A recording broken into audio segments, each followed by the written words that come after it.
This is one of the speed runs from 01 Savage that I recorded earlier this week. I think this is my 97, 98 percentile parse. Uh, so not there quite yet, but working on it.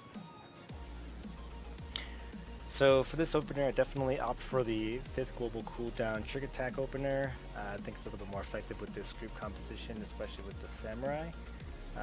If he's using the 3-cent opener, it's just gonna help out his Gurren and his Shinten span just a little bit more. Excuse me.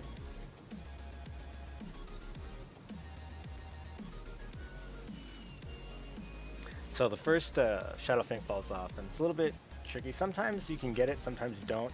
Kind of depends on like server ticks and a little bit of lag sometimes here and there. I can reapply it about 2 or 1 second from the opener Shadow Fang, and then other times it falls off and it's back up within the global cooldown. So it's not really a huge loss in DPS, but it's tricky.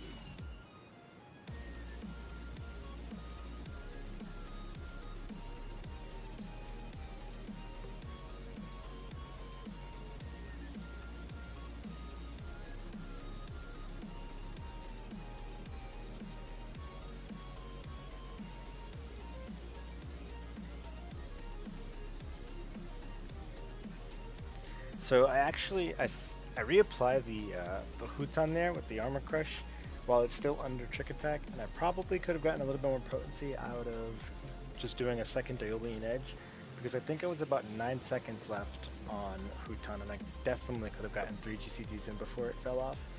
But I think I'd rather play it a little bit safe and sorry when it comes to try and maximize DPS sometimes.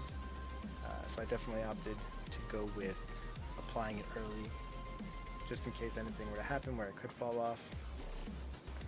And then another thing you'll notice throughout the fight is that sometimes I'll clip the Shadow Fang dot, just having it reapplied at anywhere from 3 to 0 seconds. So you potentially lose 1 tick of damage on it, but I'd rather do that than have it down for multiple GCDs. And I think about once or twice in the fight it does actually fall off entirely, but it does end up getting reapplied soon after.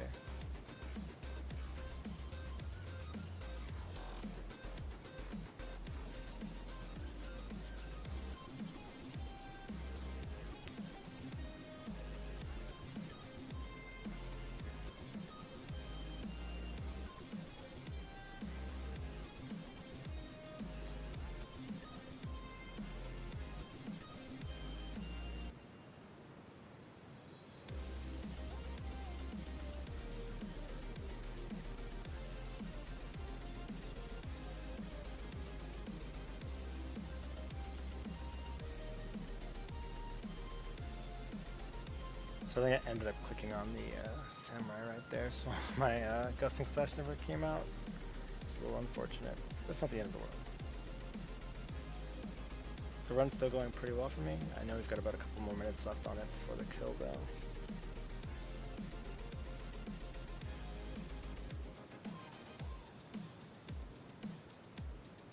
I believe I popped True North here. Yeah, I can see it on the buff, it just actually fell off. But yeah, popping True North for that part of the fight, just to make sure that I can get all the combo potencies off. I should have probably waited a little bit longer. I was still doing rotations or kind of walking around the boss when I popped it, and I could have saved it for when I was definitely in the front a little bit more. I think I got about a GCD or 2 without True North.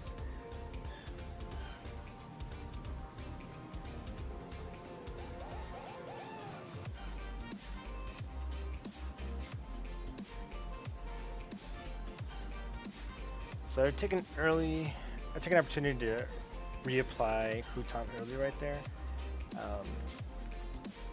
Generally and personally, I think that at some point you're going to be reapplying it anyway, and I'd rather worry about it sooner than later. So I usually will take the GCD to apply it sooner, and then not worry about it, so that I can weave in more Aeolian edges throughout the fight.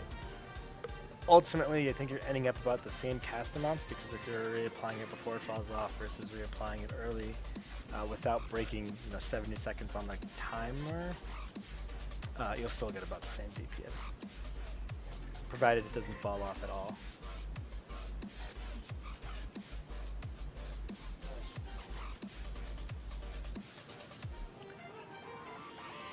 And I'm doing a lot of 10s into Fuma Shurikens for my Mudras. I think personally it's a little bit better for me to do that over trying to squeeze in Raitons, because sometimes Raitons will clip your GCDs and you'll get locked in the animation.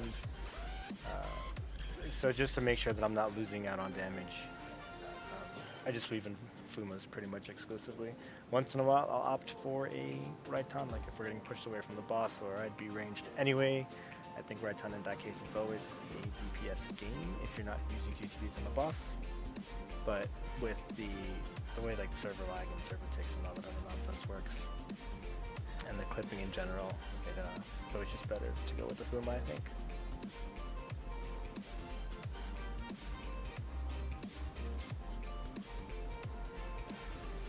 So the Shadow Fang does end up dropping here for a couple of GCDs, which is a little unfortunate. We did still have the slashing debuff from the Samurai at this point, so it wasn't the worst thing in the world, but it definitely could have squeezed out a couple more points of DPS at this part of the fight if it hadn't dropped at all.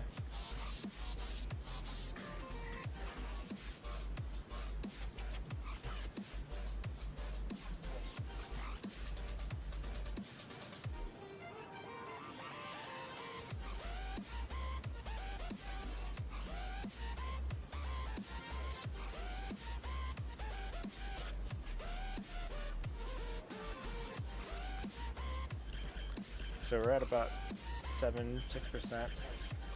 I've been trying to do a good job of keeping Assassinate off cooldown as well. Even though it also kind of locks you into an animation, it is a free off global cooldown. I think it's about 200 potency that you're getting in. So it's definitely worth it, even though the animation lock kind of sucks. And then here's kind of a downfall. I end up letting the Huton fall off, but at the same time, the Samurai is using the LB3, so it didn't really feel like too much of a loss of DPS. But all in all, not a terrible fight. It ended up parsing in about 44-30, I think. But yeah, alright, thanks for watching.